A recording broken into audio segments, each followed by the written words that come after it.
सुरासई के हृदय में बस एक ही स्वर था, एक ही लक्ष्य था, प्रतिशोध और देवताओं का विनाश।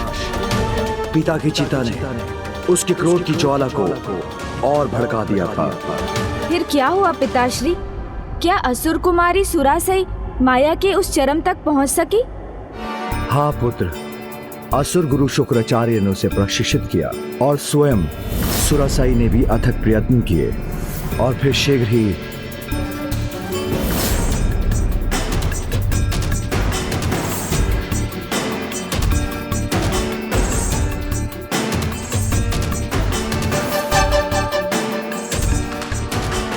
क्या मैं इतने समय से ध्यान में हूं कि रात्रि सब दोपहर हो गई है? प्यास लगी है, जल चाहिए।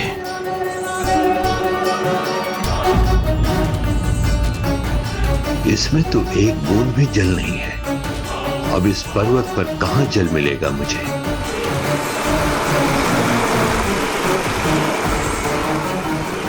ये झरने की आवाज।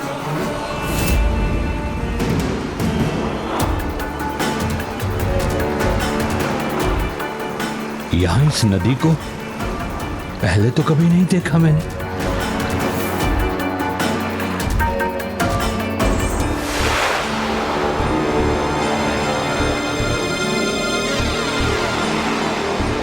जल नहीं, इसमें तो मात्र कंकड़ पत्थर है।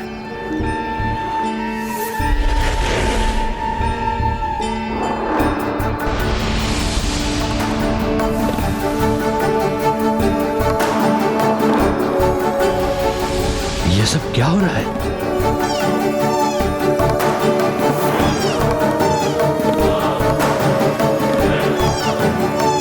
मृगौर यहां? सुरासई?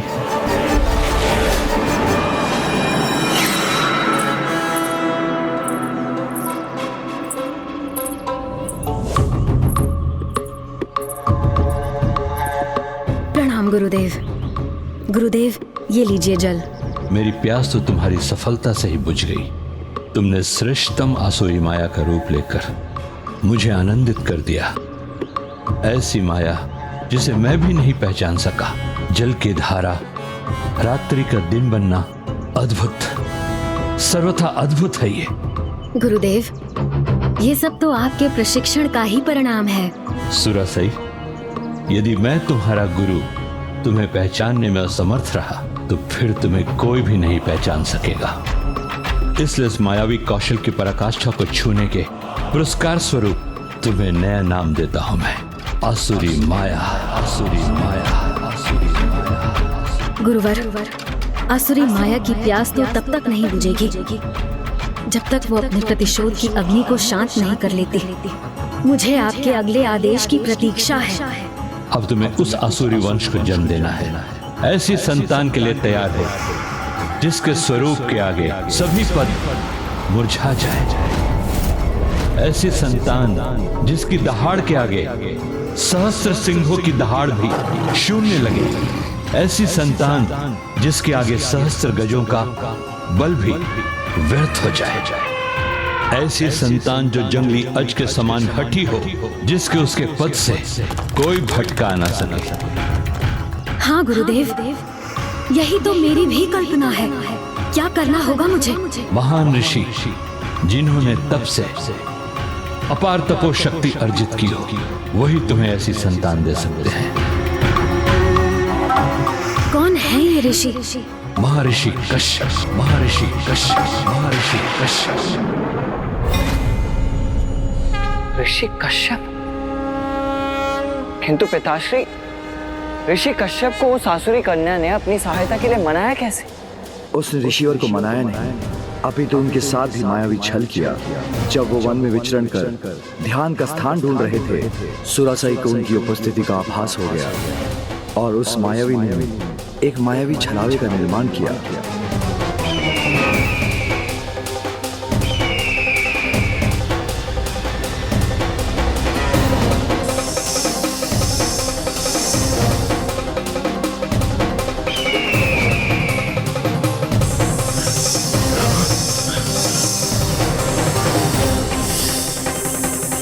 ये सुरासाई के लिए उचित अवसर था जब उसने अपनी माया से ऋषिवर को अपने मायावी आश्रम की ओर आकर्षित किया।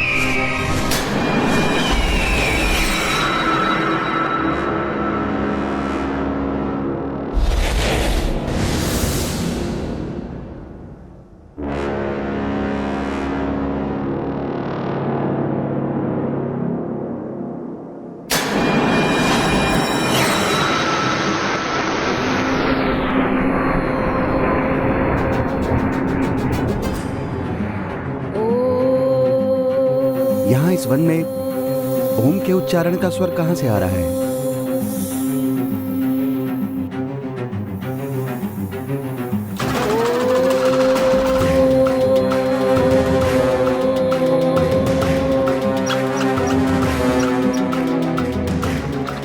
अद्भुत, दिव्य, अति सुंदर। मेरे ध्यान के लिए ये स्थान सर्वथा उचित है।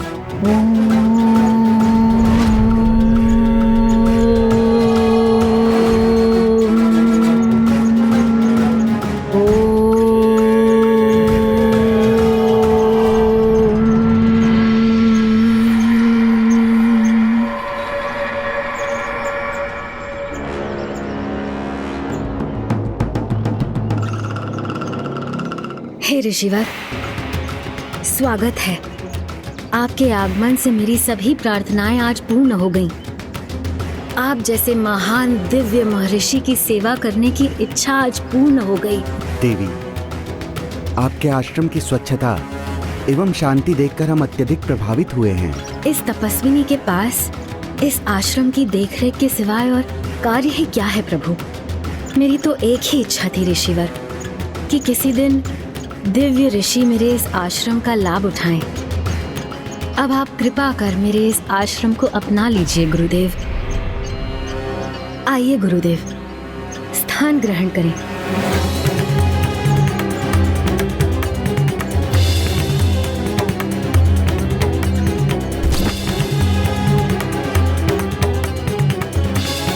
अपने ध्यान के लिए उपयुक्त स्थान ढूंढ रहे ऋषि कश्यप ने अविलंब मायाविनी सुरासाई के आमंत्रण को स्वीकार कर लिया। इधर ऋषि कश्यप उसके माया जाल में उलझे और उधर सुरासाई उनके साथ छल करना आरंभ कर दिया। उस आसुरी राजकुमारी ने ऋषिवर की सेवा के लिए उस कीट का प्रयोग किया और स्वयं ऋषिवर की सेवा से मुक्त हो गई।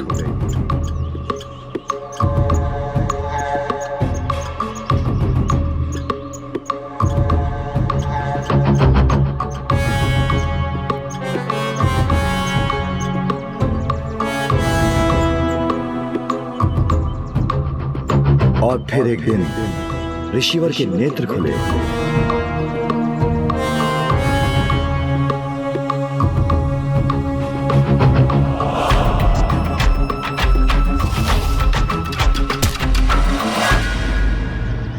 देवी, लंबे समय तक मैं ध्यान में रहा।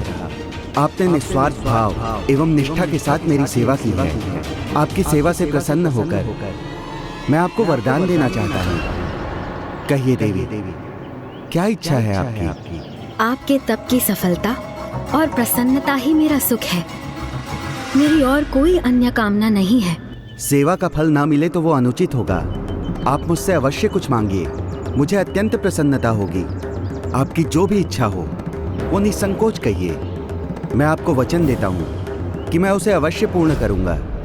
मैं आपकी इच्छा को कैसे टाल सकती हूँ ऋषिवर? तो यदि आप मुझ पर कोई कृपा करने के इच्छुक हैं ऋषिवर, तो मुझे अपनी अर्धांगिनी के रूप में स्वीकार करें। मेरी संतानों के पिता बनना। उचित है देवी, मैंने आपको वचन दिया है। जैसी आपकी इच्छा वैसा ही होगा। महर्षि कश्यप को अपने माया जाल में उलझाने वाली ये तो महामायाविनी थी। हाँ पुत्र, असुर गुरु शुक्राचार्य ने उसे आसुरी माया में ऐसा प्रवीण बना दिया था।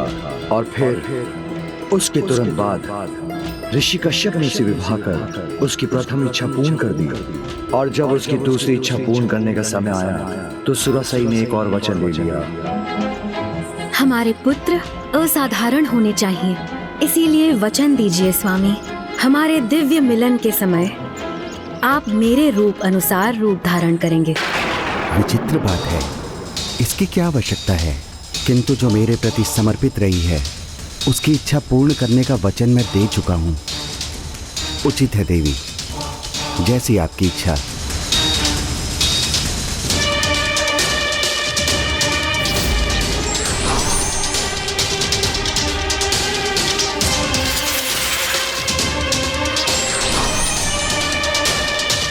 ऐसी संतान के लिए तैयार हो जिसके स्वरूप के आगे सभी पद मुरझा जाए।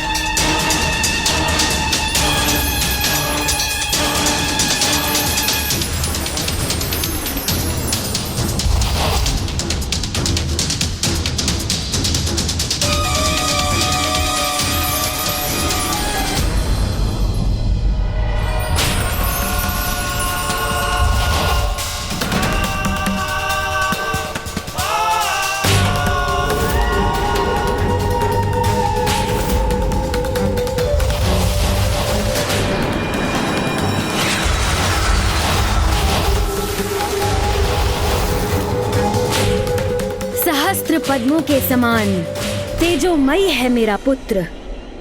मैं इसका नाम सुरा पद्मन रखना चाहती हूँ।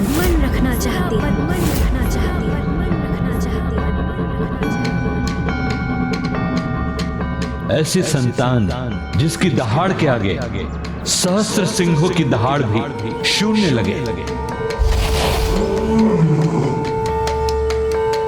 अब इसने सिंहनी का रूप क्यों धारण किया?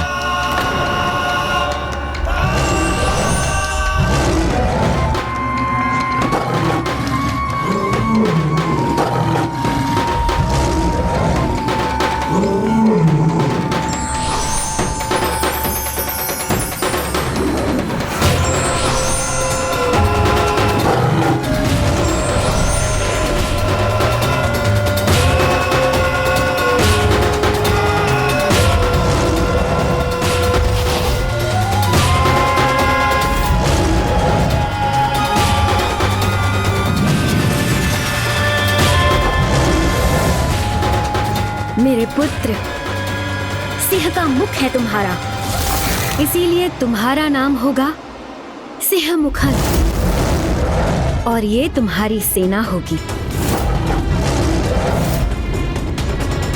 मेरा संशय बढ़ता जा रहा है।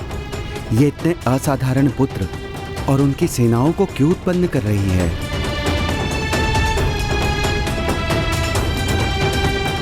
ऐसी संतान जिसके आगे सहस्त्र गजों का बल भी व्यर्थ हो जाए।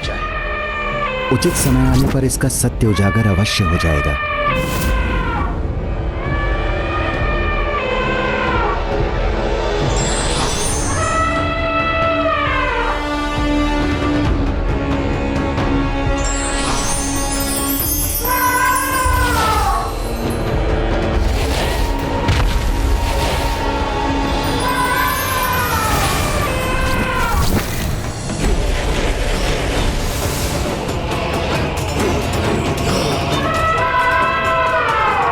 गज शीशधारी गजमुखन हो तुम पुत्र और ये तुम्हारी गज सेना।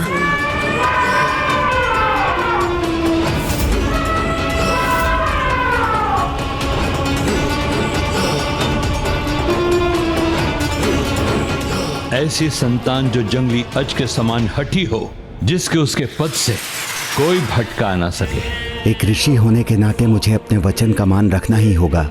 परिस्थिति चाहे जो भी हो, उचित समय आने पर इसका सत्य उजागर अवश्य हो जाएगा।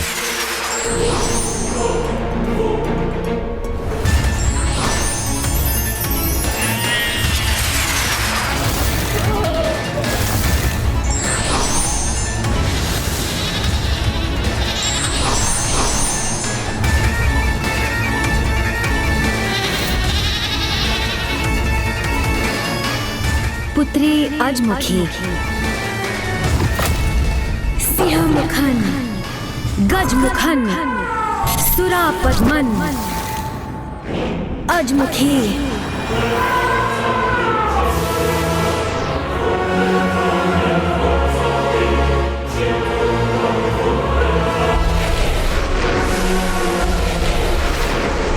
कोई अनिष्ट तो नहीं करना चाहती है ये? प्रणाम पिताश्री। प्रणाम माता। कल्याण हो पुत्रों, सदा विजयी भव, सदा विजयी भव, सदा विजयी भव।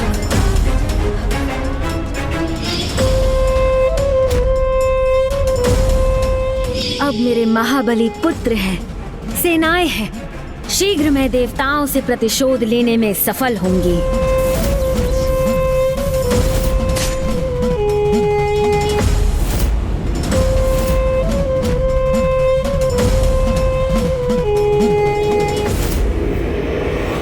ऋषि कश्यप जैसे धर्मात्मा की संतान होकर भी वो सभी अधर्म के मार्ग पर क्यों चलने लगे पिताश्री? ऋषि कश्यप ने तो प्रयत्न किया था कि उनकी संतानें धर्म के मार्ग पर चले, परंतु उसकी माता के मन में इतना विष था कि वो भी इससे अछूते नहीं रह पाए। धर्म का मार्ग कठिन हो सकता है, किंतु वो हमें अपने लक्ष्य तक सफलतापूर्वक ले जाता है। हम धर्म का साथ छोड़ देते हैं, उसी दिन हम अपने सर्वनाश का मार्ग प्रशस्त कर अपने विनाश को निमंत्रण देते हैं। इसीलिए हमें सदैव धर्म का पालन करना चाहिए। व्यर्थ है ये सब।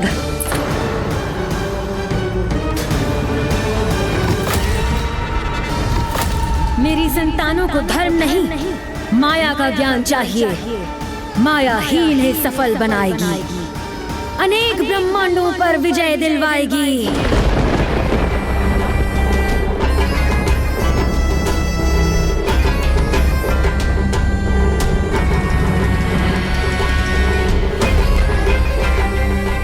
तुम एक आसुरी, तुमने छल किया है मेरे साथ।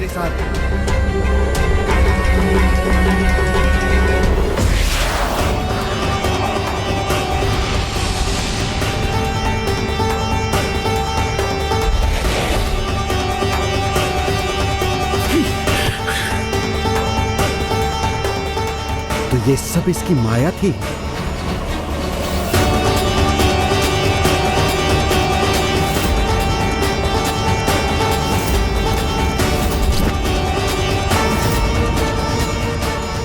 ये तो असुरेंद्र की पुत्री है, जिसे मात्र प्रतिशोध चाहिए।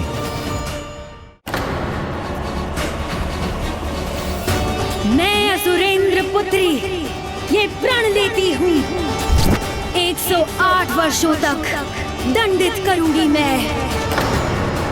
जिसके मन में मात्र प्रतिशोध की भावना है। तुमने मुझे छला अवश्य है, किंतु ये मेरी भी संतानें हैं, इन पर मेरा भी अधिकार है। अच्छाई और बुराई के भेद को ये भी समझते हैं।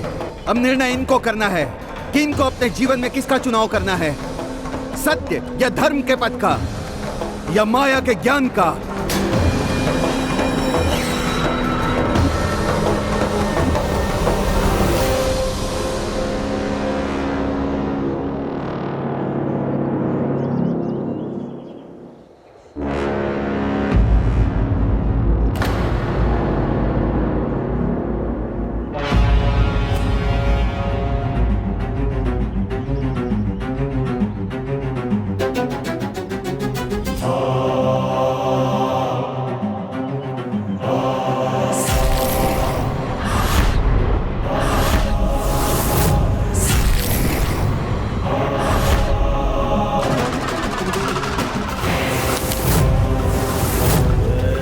ऋषिवर, चुनाव स्पष्ट है।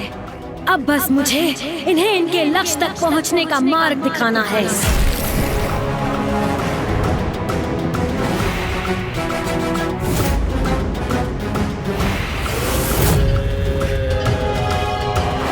और यदि ये तुम्हारे बताए मार्ग पर चलेंगे तो इनका एकमात्र परिणाम होगा भयंकर सर्वनाश। अवश्य, दुष्ट देवताओं का सर्वनाश।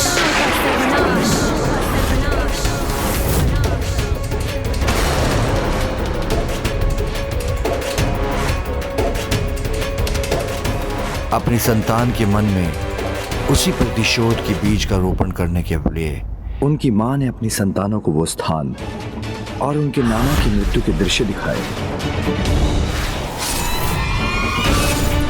मैं असुरेंद्र पुत्री सुरासई सुरासई, ये प्रण लेती हूँ 108 वर्षों तक दंडित करूंगी मैं।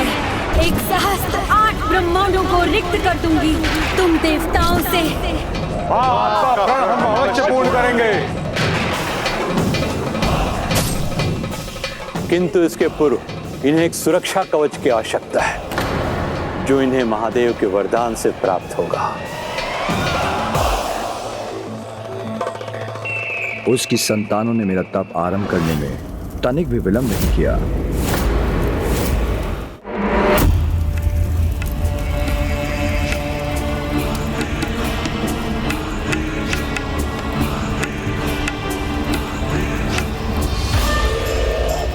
कदाचित प्रभु महादेव विशेष आहुति से ही प्रसन्न होंगे।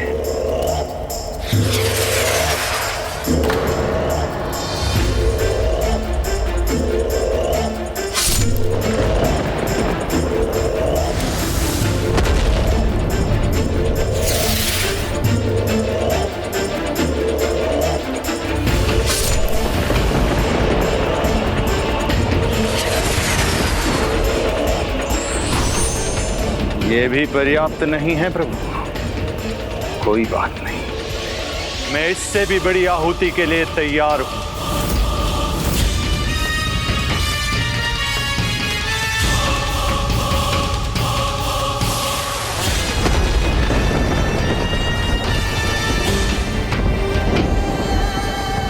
हमारे अग्रज के समान हम भी आहुति देंगे।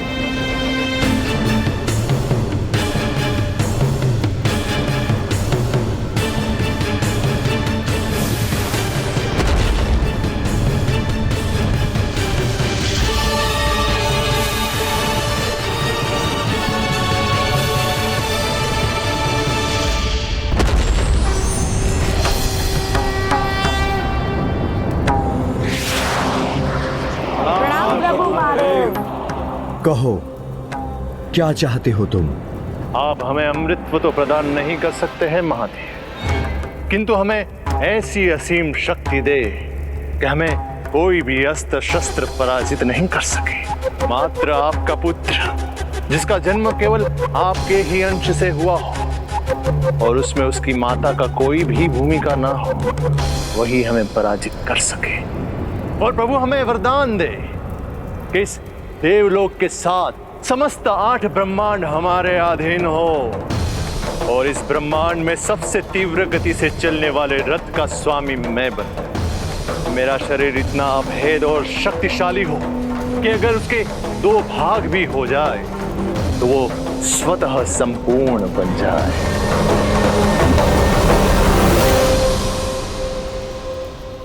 तथास्तु, तथास्तु, तथास्तु।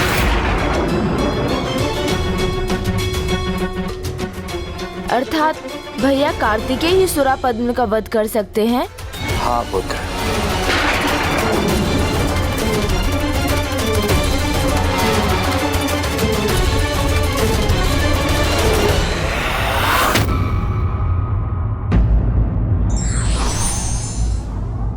शुद्ध चित्त सात्विक व्यक्ति के साथ किया गया छल प्रपंच अक्षम्य अपराध है।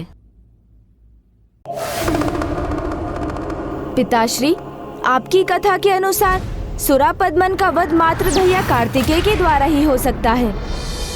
हाँ पुत्र।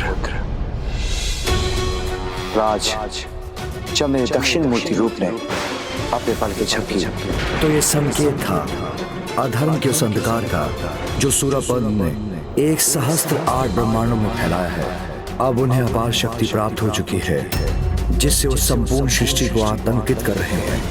अर्थात पिताश्री, आपकी पलकें झपकने से जो अंधकार छाया था और जिसे हम किसी अनहोनी का संकेत समझ रहे थे, वो क्षण वस्तुतः जयंत के हरण का ही क्षण था। हाँ पुत्र। देवताओं को ये ज्ञात नहीं, जयंत के हरण से पूर्व ही देवशिल्पी विश्वकर्मा और यमराज का उनकी पुत्रियों के साथ हरण कर वो अपनी माता का दिया कार्य आरंभ कर चुके थे।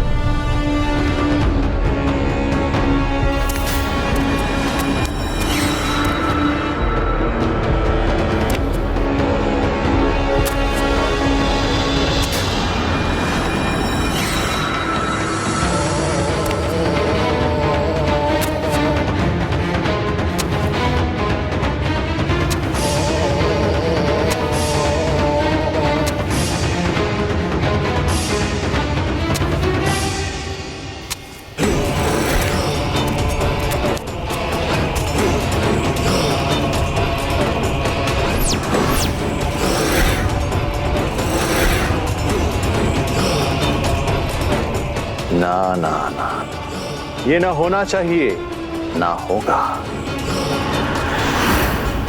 मेरे दोषी मेरे सामने अपना शीश उठाकर रहे, ये कैसे स्वीकार करूं मैं? दोषी? हमने तुम्हारे प्रति क्या दोष किया? दोष सुनना चाहते हो ना अपना? तो सुनो, मेरे मुख से सुनो।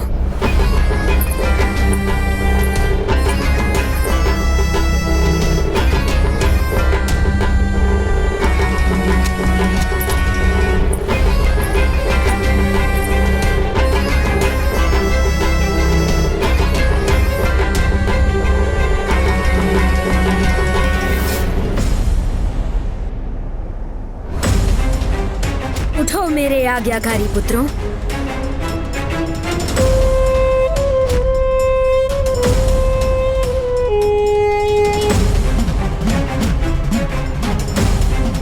देखो इस स्थान को, तुम्हें अपना दोष स्वयं ही स्मरण हो जाएगा।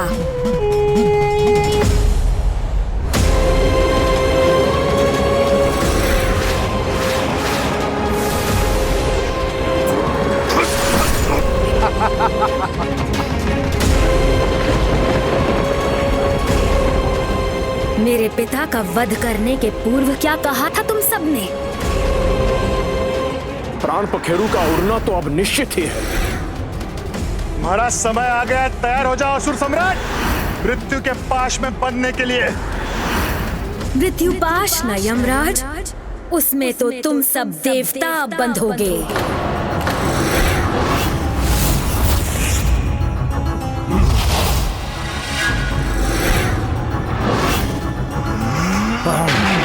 नहीं पुत्र, इतनी सरल मृत्यु नहीं।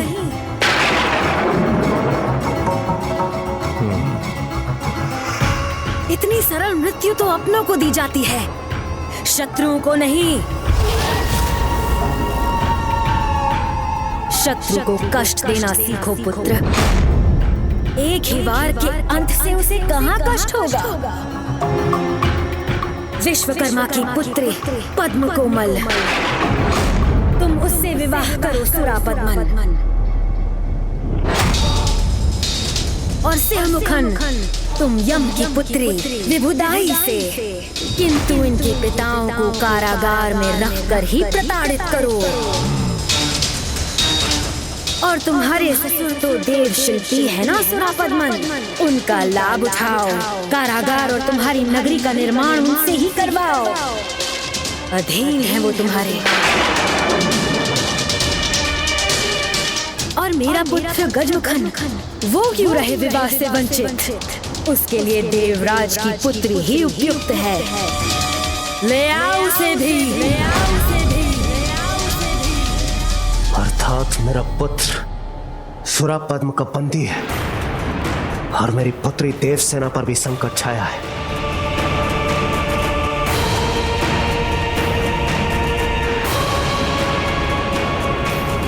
जयंत ही नहीं, अग्निदेव, वायुदेव और वरुण देव भी उसके बंदी हैं।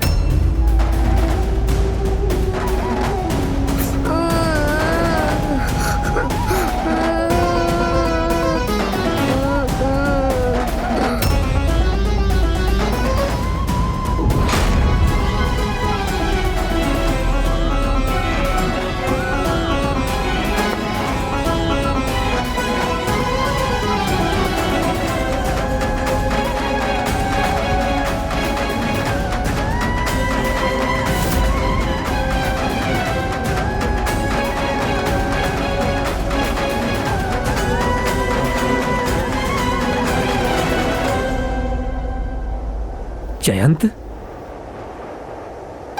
अग्निदेव, वायुदेव, वरुण देव भी इस दुष्ट असुर के बंदी हैं।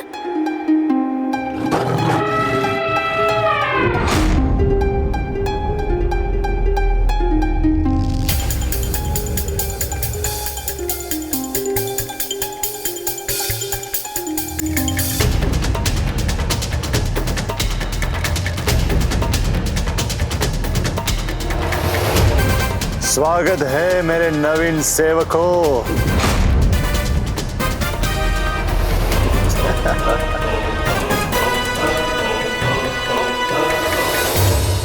पुत्र कार्तिकेय को इन दुष्टों से अकेले ही युद्ध करना होगा। मैं अकेला कहाँ हूँ माँ, आप दोनों का आशीर्वाद है ना मेरे साथ। किंतु उसका अंत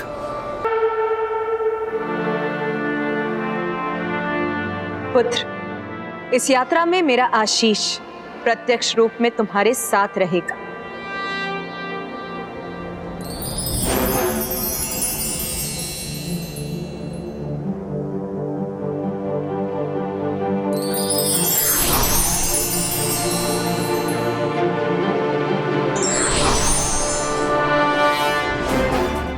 शक्ति अस्त्र, शक्ति अस्त्र, शक्ति अस्त्र।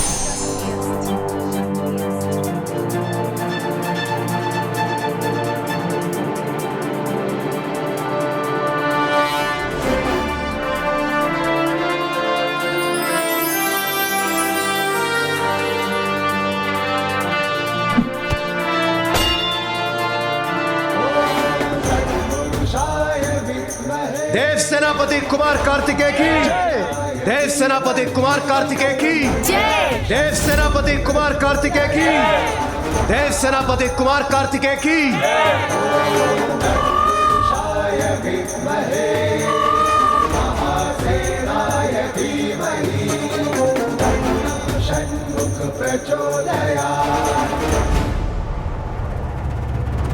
चलिए मयूर जी। रुकिए भैया, मैं भी तैयार हूँ, चलिए। नहीं गणेश, तुम मेरे साथ नहीं चल सकते। किंतु क्यों भैया? मैं आपको इस संकट का सामना अकेले नहीं करने देना चाहता। यदि ऐसा है तो फिर अकेले ही सारी बात तुम स्वयं तक ही क्यों रखना चाहते हो गणेश? मुझे बताते क्यों नहीं? ओह, तो भैया चाहते हैं कि मैं विवाह से जुड़ा भेद अभी उन्हें बता दूं, जिससे वो तुरंत विवाह के प्रस्ताव को अस्वीकार कर दे। जो सत्य है उसे बताने में इतना संकोच क्यों गणेश?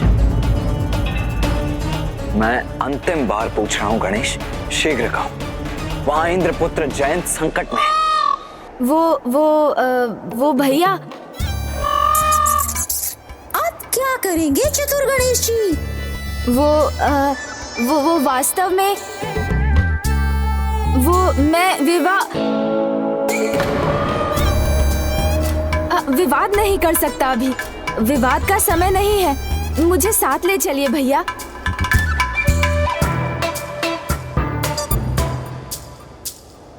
ठीक है, अर्थात तुम्हारे मन में जो है उसे तुम अभी भी गुप्त रखना चाहते हो। ठीक है, कोई बात नहीं अनुज, मैं इस विचार से अभी अपने ध्यान को भटकने नहीं दे सकता। इसीलिए मैं तुम्हें अपने साथ नहीं ले जा सकता। चलिए मयूर जी।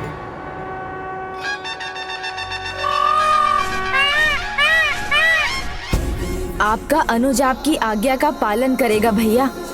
आपके साथ नहीं चलूंगा, किंतु हाँ, आपके पीछे पीछे अवश्य आऊंगा और युद्ध के अंत तक माँ के द्वारा बताए विवाह के महत्व को भी आपको अवश्य समझा दूंगा और विवाह के लिए आपकी सहमति भी ले लूंगा। ये मेरा निश्चय ही नहीं, दृढ़ निश्चय है। गणेश के मन में विचारों के जो मेघ उमड़ रहे हैं, अभी उनकी नहीं, अभी तो मेरी इस यात्रा में दुष्ट असुरों पर जो मेरे अस्त्रों की वर्षा होगी, उसके लिए मुझे स्वयं को तैयार करना है। कुमार कार्तिकेय,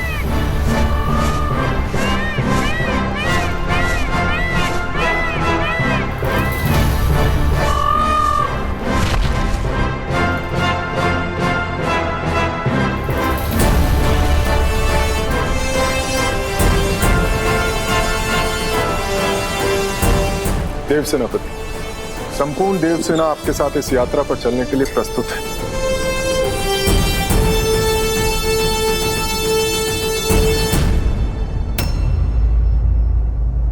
देवराज, अब अपनी चिंता त्याग दीजिए, चिंता मुक्त हो जाइए, क्योंकि अब किसी भी क्षण आपका पुत्र जयंत अन्य देवताओं के साथ आप सभी के साथ होगा। देव सेनापति कुमार कार्तिकेय, मुझे आपकी शक्ति और सामर्थ्य पर पूर्ण विश्वास है, किंतु याद नहीं वो दुष्ट उन्हें कैसे कैसे कष्ट देकर प्रताड़ित कर रहा होगा, कैसे कैसे अत्याचार उन्हें सहने पड़ रहे होंगे।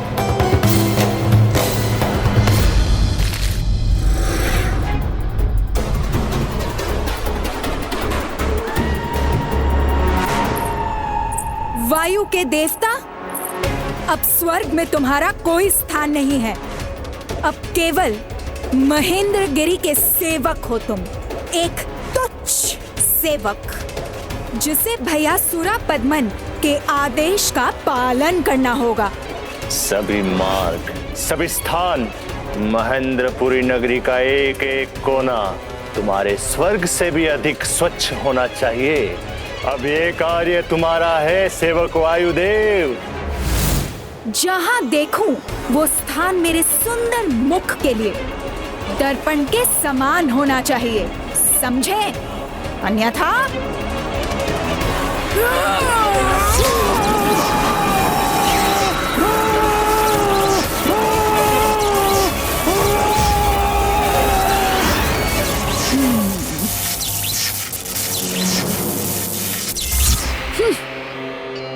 चलो अब अपना कार्य करो।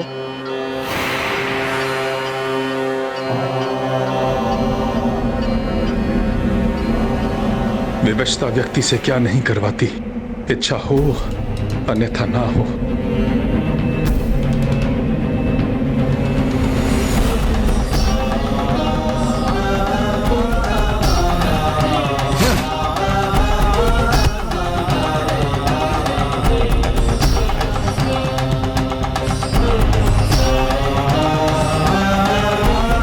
तो सेवक वरुण देव, अब सदा अपना कर्तव्य स्मरण रखना तुम।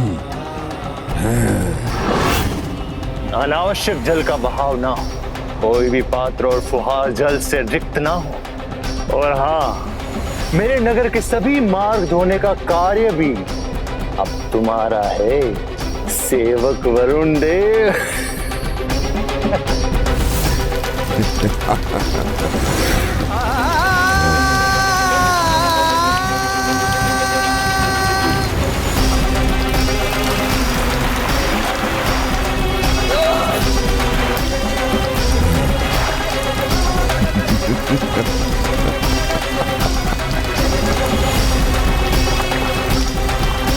न कार्य में विलंब हो, न कार्य रुकना चाहिए, अन्यथा विवश हो मुझे पुनः स्मरण कराना पड़ेगा।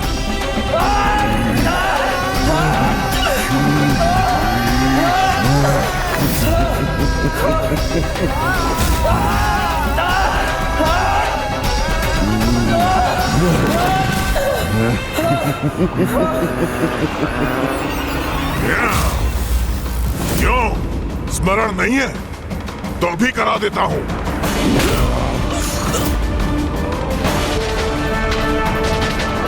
अपने अग्नि के ताप को अपने तक ही सीमित रखना, किसी को भी किसी प्रकार की हानि ना हो। यहाँ पे कोई भी अग्नि की भेंट चढ़नी नहीं चाहिए, ना तन, ना वस्त्र, ना भोजन। स्मरण रखना अग्निदेव।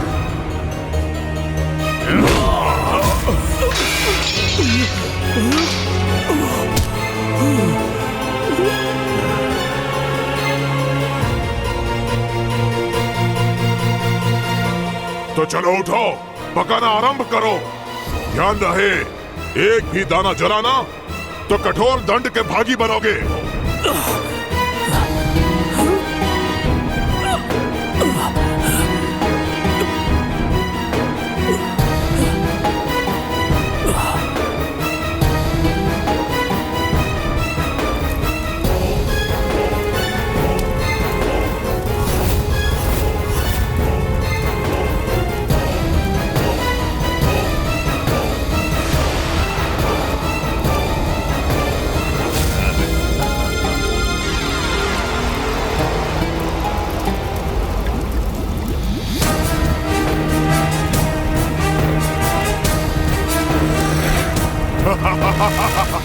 उत्तम, अति उत्तम।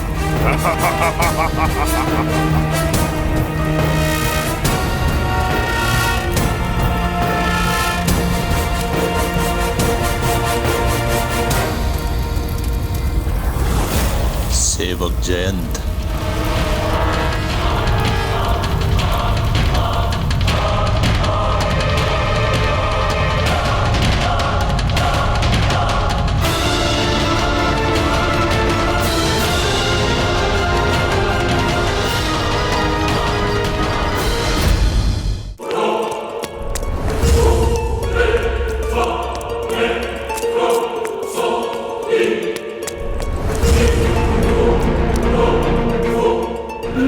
महाराज।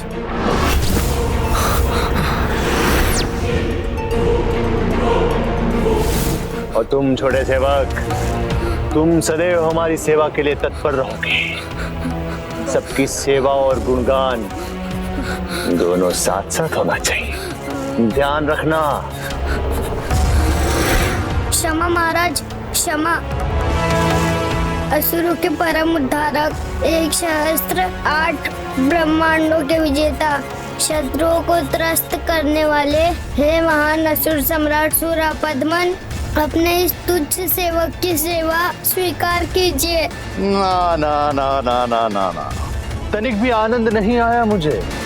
मेरा गुणगान अभी भी अधूरा है।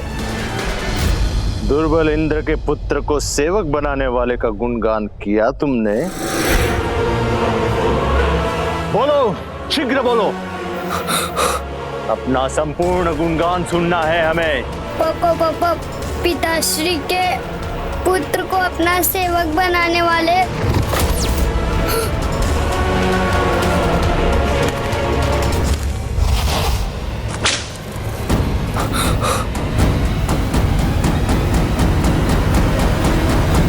पिताश्री नहीं, दुर्बल इंद्र को। अब तुम किसी के पुत्र नहीं, मात्र और मात्र हमारे सेवक हो। सुना नहीं तुमने? असुरों के परम उद्धारक, एक सहस्त्र 8 ब्रह्मांडों के विजेता, असहाय देवताओं को पराजित करने वाले, दुर्बल इंद्र के पुत्र को अपना सेवक बनाने वाले, हे महानतम असुर सम्राट, मेरी सेवा स्वीकार कीजिए। इंद्र का पुत्र मेरा सेवक। आनंद ही आनंद, सर्वत्र आनंद। महाराज, महाराज, महाराज, महाराज, प्रणाम महाराज। महाराज, वो देवराज इंद्र यहाँ बढ़ा आ रहा है।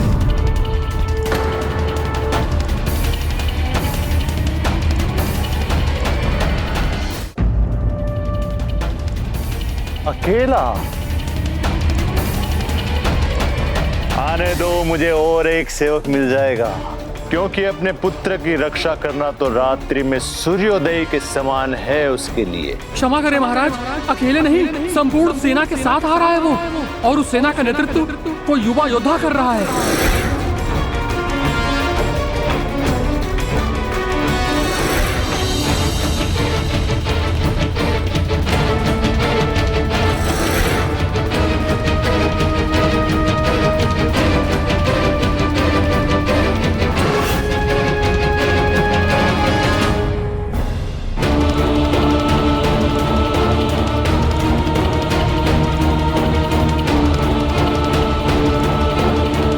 तुच्छ सेवक, क्यों मूर्खता कर रहा है?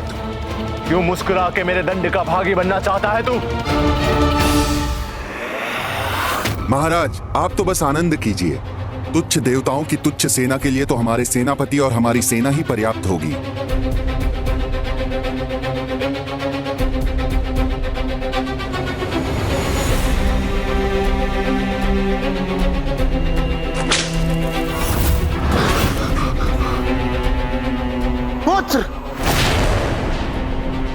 क्या हुआ इंद्रदेव? सेनापति कुमार कार्तिकेय, वो दुष्ट सुरापद्म बहुत ही दुष्ट है। कहीं उसे हमारे और हमारी सेना के आगमन की सूचना प्राप्त हो गई तो कहीं वो मेरे पुत्र जयंत और अन्य सभी देवताओं को और कष्ट न देने लग जाए। उचित कह रहे हैं आप इंद्रदेव।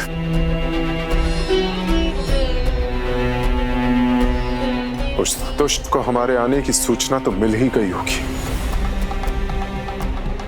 और वो हमें रोकने के लिए किसे भेजेगा ये हमें ज्ञात नहीं।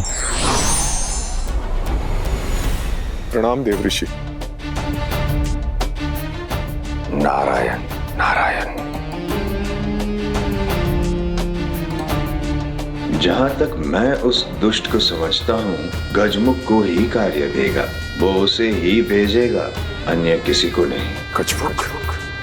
हाँ हाँ, गजमुख,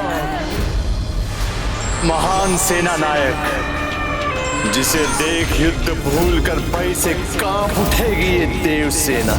स्वयं नारायण को पराजित करने वाला गजमुख। गजमुख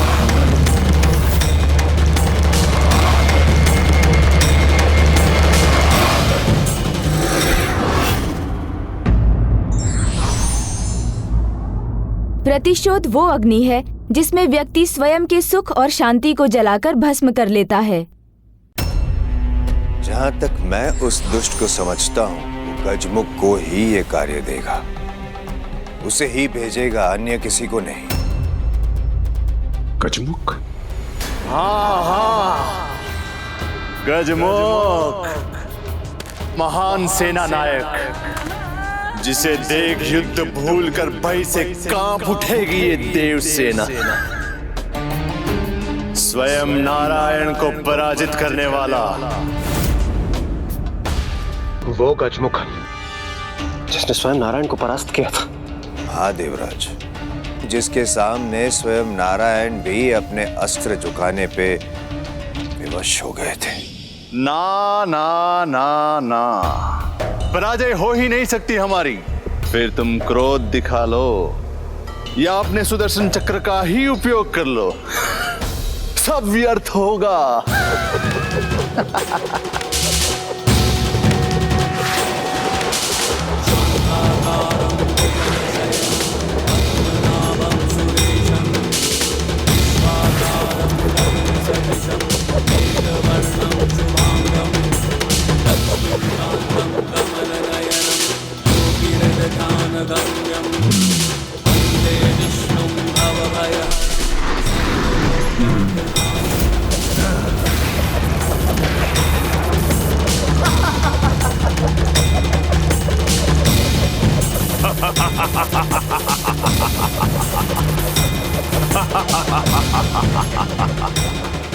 ये कौन असुर है जिसने मेरे सुदर्शन को रोका ही नहीं, इतनी सहजता से थाम भी लिया?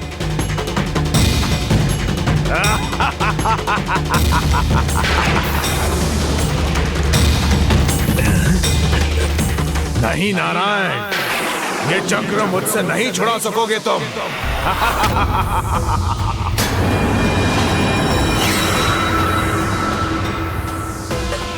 कौन है ये असाधारण असुर जिनके हाथ से सुदर्शन स्वयं को मुक्त नहीं करवा पा रहा? ऐसी असीम शक्ति दे कि हमें कोई भी अस्त्र शस्त्र पराजित नहीं कर सके। मात्र आपका पुत्र, जिसका जन्म केवल आपके ही अंश से हुआ हो और उसमें उसकी माता का कोई भी भूमिका ना हो, वही हमें पराजित कर सके। अर्थात ये वही है जिनका अंत महादेव पुत्र कुमार कार्तिकेय के हाथों नियत है।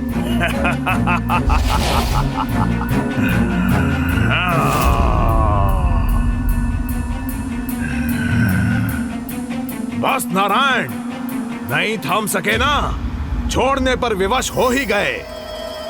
गजमुखन हूं मैं, कोई साधारण असुर नहीं।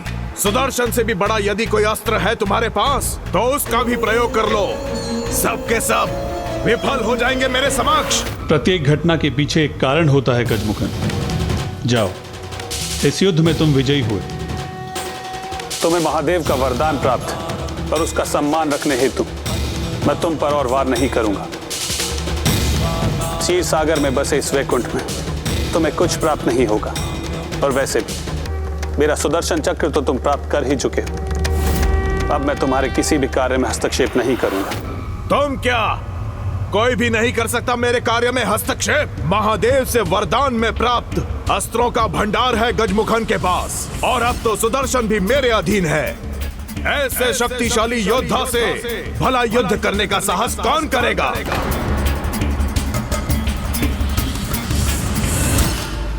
दम शक्ति का, यह अहंकार अभिमान का कभी लाभ नहीं देता, सदैव हानि ही देता है। और अधर्म के लिए प्रयोग की गई शक्ति तो सदैव हानि ही देती है। अवश्य ही कोई महादेव के समान शक्तिशाली आएगा जो तुम्हारे दम के साथ साथ तुम्हारा भी अंत करेगा। ऐसी गीदड़ भभकियों से हमें भयभीत नहीं कर सकते तुम। ऐसा कोई नहीं है, यदि है तो उसका परिचय दो, बताओ कौन है वो? तुम तीनों का अंत। तुम तीनों का अंत। हम तीनों का अंत असंभव है।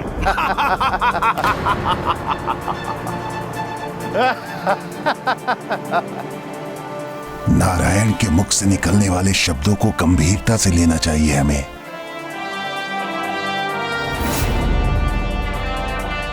अवश्य ही कोई महादेव के समान शक्तिशाली आएगा जो तुम्हारे दम के साथ साथ तुम्हारा भी अंत करेगा।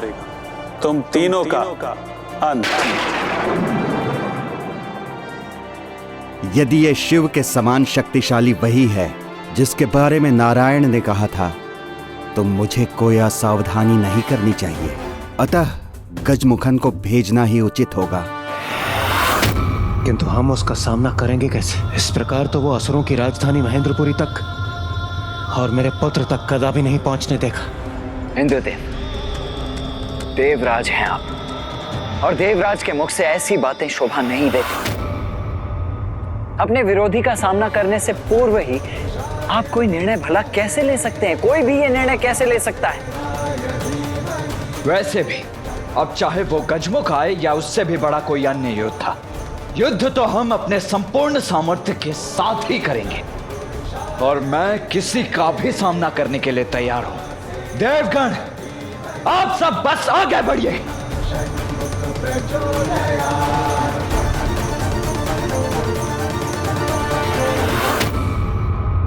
महाराज का आदेश है कि आपको युद्ध के लिए अभी प्रस्थान करना होगा। देखा, मैं तुम पर अपना समय व्यर्थ कर रहा था।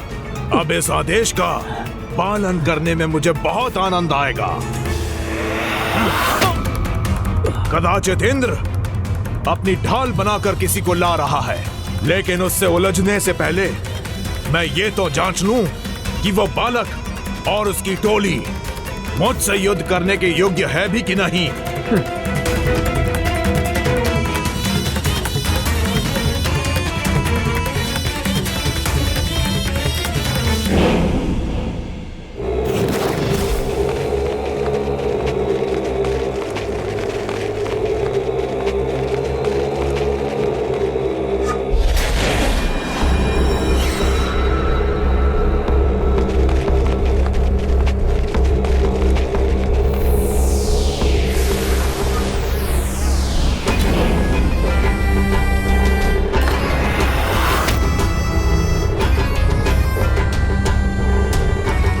मुझे ऐसा आभास क्यों हुआ जैसे मेरे सैनिकों पर कोई विपत्ति आई हो? क्या हुआ देव सेनापति?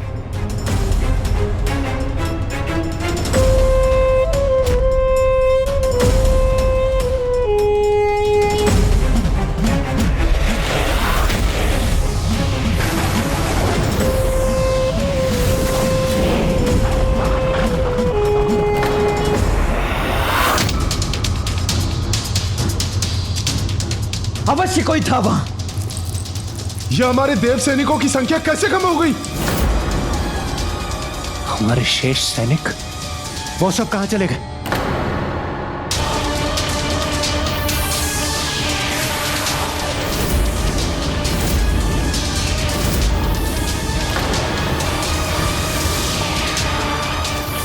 ये क्या था? कौन था ये जो हमारे सैनिकों को निगल गया?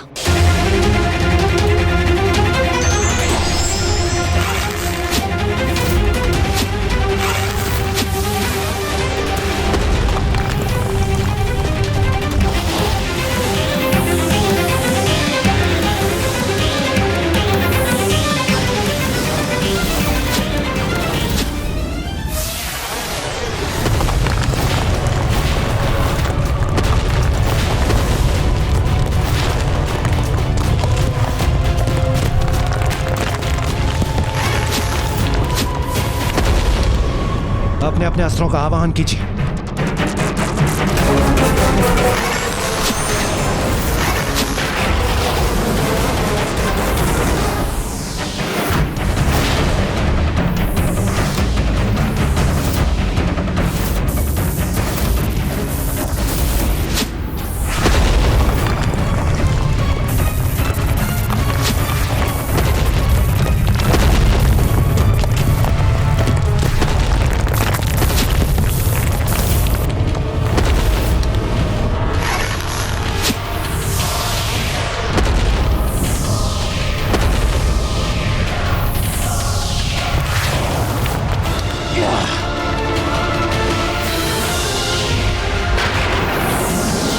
रक्षा कीजिए देव सेनापति।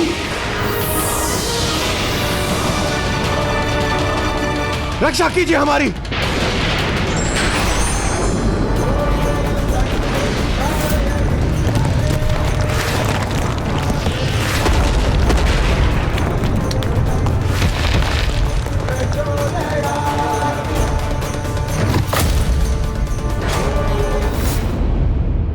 हम सुरक्षित हैं। इस दुष्ट के बंधन से मुक्त कराने के लिए आपको कोटि कोटि धन्यवाद देव सेनापति।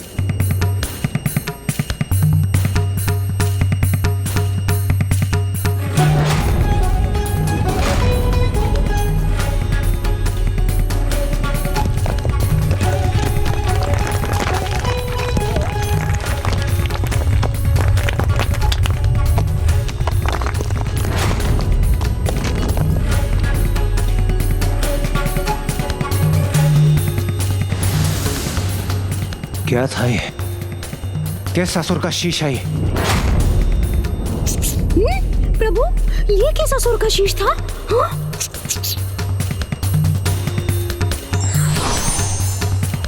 प्रणाम गणेश जी। प्रणाम देवर्षि। गणेश जी, मैं यहाँ आपको सावधान करने आया हूँ, जो कि मैं देव सेनापति कार्तिकेय को नहीं कर पाया।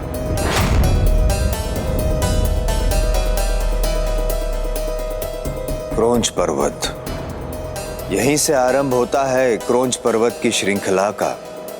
इसीलिए आपको अत्यंत सतर्क रहना होगा गणेश जी। क्रोंच?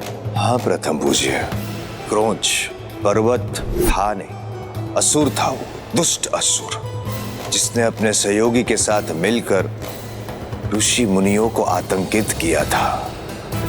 और ऐसे ही एक समय में उसका सामना हुआ ऋषि अगस्त्य से। ऋषि अगस्त्य उस दुष्ट पर भारी पड़े, इतने भारी कि अगस्त्य ऋषि मुनि के श्राप से वो क्रोंच पर्वत बन गया।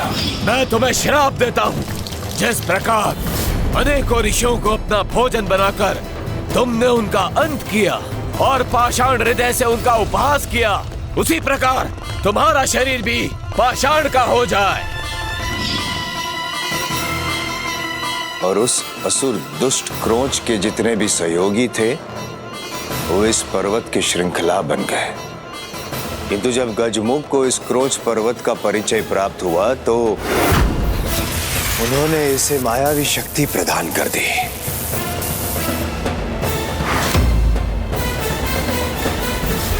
इतनी दिया कि जो भी इस क्षेत्र में आएगा उसे निगल जाएगा ये पर्वत, और एक बार जो इस पर्वत के भीतर गया उसका पुनः बाहर आना अत्यंत कठिन है, और इसे भीतर से भेदना असंभव। इसे केवल बाहर से ही भेदा जा सकता है, और इस संपूर्ण श्रृंखला में सर्वाधिक भयंकर है और विशालकाय भी ये स्वयं क्रोंच पर्वत। महाराज क्रोंच, यह सत्य है कि देवता अपनी सेना के साथ आ रहे हैं, और यह भी सत्य है कि जो बालक उनका नेतृत्व कर रहा है उसमें अवश्य कोई दिव्य क्षमता है।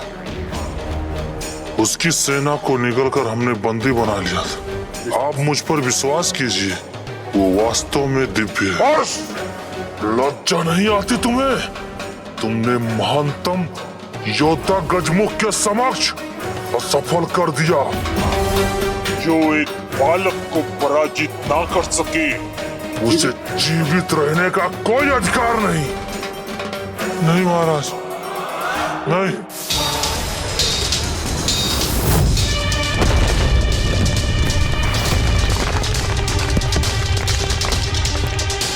मुझे क्षमा करें महाबली गजमुख। मुझे अपनी सेना भेजकर नहीं, मुझे स्वयं जाकर उसका वध करना चाहिए था। आज्ञा दीजिए। नहीं क्रोंच,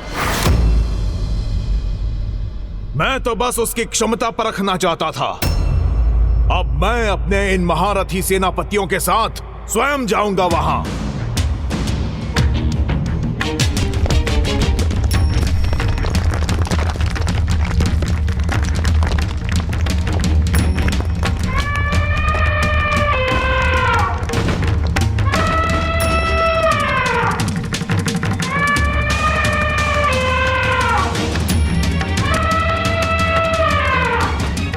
गजमुख तो अपनी संपूर्ण असुर सेना के साथ यहीं आ रहा है, किंतु हमारी सेना तो शेष नहीं रही।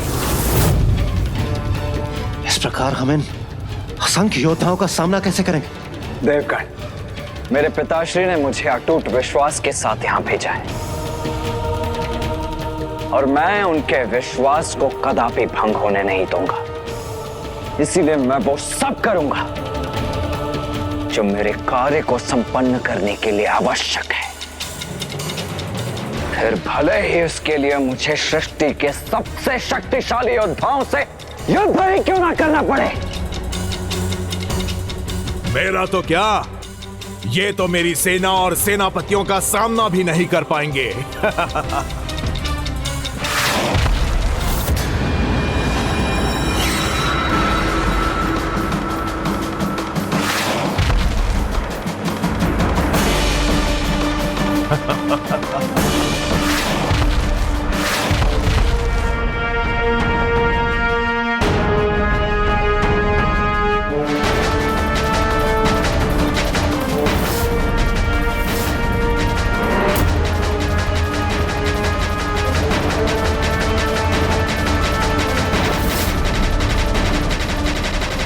ये योद्धा, ओह, गजमुख के गजों की गर्जना मात्र एक छल था।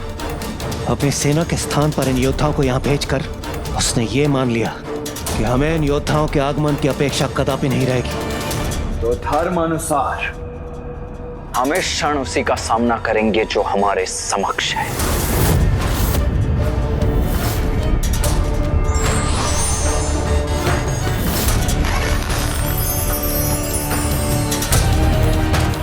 देव सेनापति कुमार कार्तिकेय ने नव सिंह अस्त्र का आवाहन किया है। इससे ये 9 योद्धा तो क्या, उनके पीछे के सैनिक भी पूर्ण रूप से नष्ट हो जाएंगे।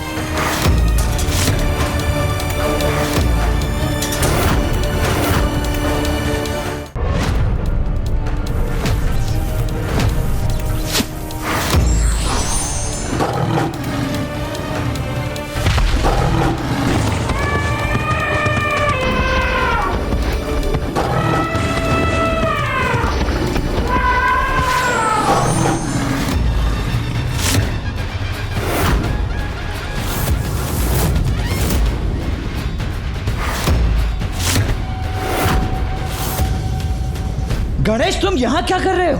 तुम्हें मैंने मना किया था ना युद्ध में आने से, फिर भी तुम चले आए। और मेरे कार्य में हस्तक्षेप क्यों कर रहे हो तुम हटो गणेश, मुझे अंत करने दो इन दुष्टों का। भैया, ये हमारे शत्रु नहीं मित्र हैं, विरोधी नहीं शुभ चिंतक हैं, असुर नहीं हमारे भ्राता हैं। भ्राता?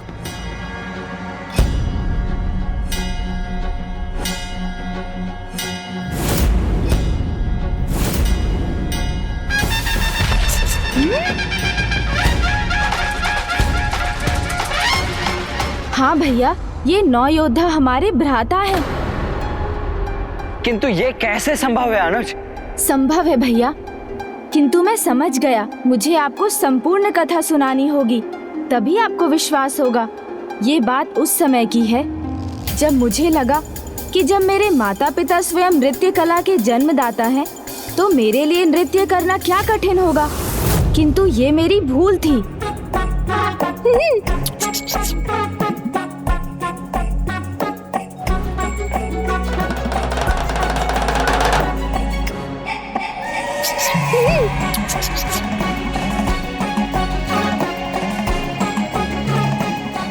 उचित है,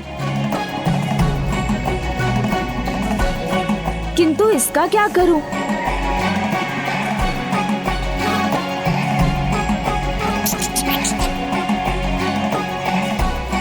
हाँ, ये उचित है।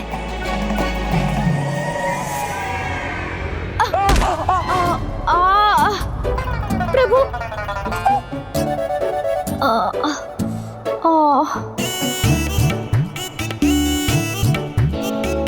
गणेश जी,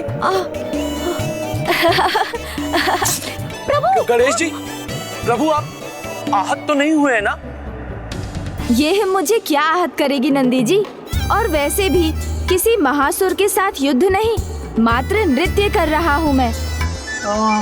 उचित है।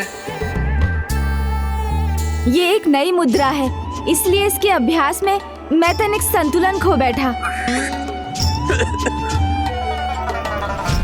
ओहो, नृत्य था ये। आपको देखकर तो मैं इसका अनुमान ही नहीं लगा सकता था प्रभु। आप अनुमान नहीं लगा सकते मूषक जी, वो तो मेरे माता पिता महान नर्तक हैं, इसलिए मुझे भी नृत्य कला में बहुत रुचि है। इसलिए नृत्य कला क्या होती है मुझे ज्ञात है।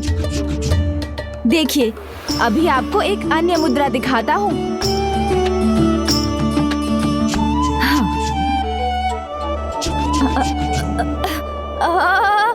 इस बार तो मैं भी अपना संतुलन खो रहा हूँ। प्रभु। अरे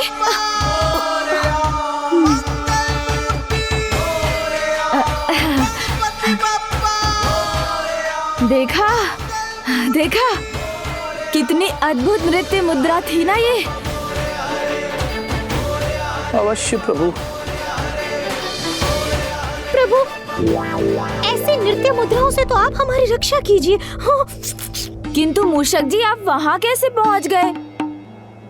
और नंदी जी, आप भी? प्रभु, ये तो आप भी जानते हैं ना कि ये आवश्यक नहीं है कि माता पिता के सभी कौशल उनकी संतान को विरासत में मिले। कदाचित प्रभु, आपको नृत्य सीखने के लिए कठिन परिश्रम करना होगा। उसके लिए सर्वश्रेष्ठ गुरु हैं प्रभु महादेव। माता पार्वती। नहीं मूषक जी, महादेव। प्रभु महादेव अद्भुत हैं, किंतु माता, उनकी नृत्य कला तो अतुल्य है। आप उन्हीं से क्यों नहीं सीखते प्रभु? नहीं मूषक जी, प्रभु माता श्रेष्ठ अवश्य है, किंतु महादेव, उनका नृत्य पूर्ण रूप से दोष रहित है। नंदी जी, आप उचित कहते हैं, किंतु माता के बिना शिव भी शव हो जाते हैं। मेरे स्वामी गणेश जी को उन्हीं से सीखना चाहिए। नहीं मूषक जी। नहीं, माता पार्वती महादेव ही सर्वश्रेष्ठ है। नहीं नंदी जी, आप मेरी अरे आप मेरी बात मानिए ना मूषक जी, महादेव ही सर्वश्रेष्ठ है। नहीं नंदी जी, माता पार्वती। अरे नहीं मूषक जी, महादेव ही सर्वश्रेष्ठ है। श्रेष्ठ है, माता पार्वती श्रेष्ठ है, माता पार्वती। अरे महादेव ही सर्वश्रेष्ठ है। श्रेष्ठ है। हाँ। बस बहुत हुआ। मुझे ज्ञात है कौन श्रेष्ठ है और कौन श्रेष्ठतम।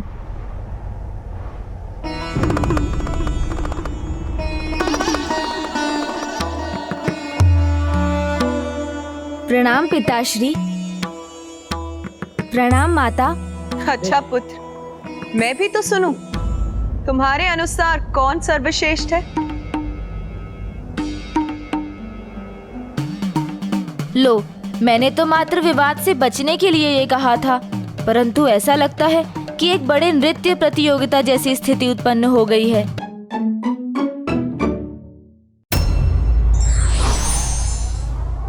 बल और बुद्धि का उचित सामंजस्य ही विजय का मार्ग प्रशस्त करता है।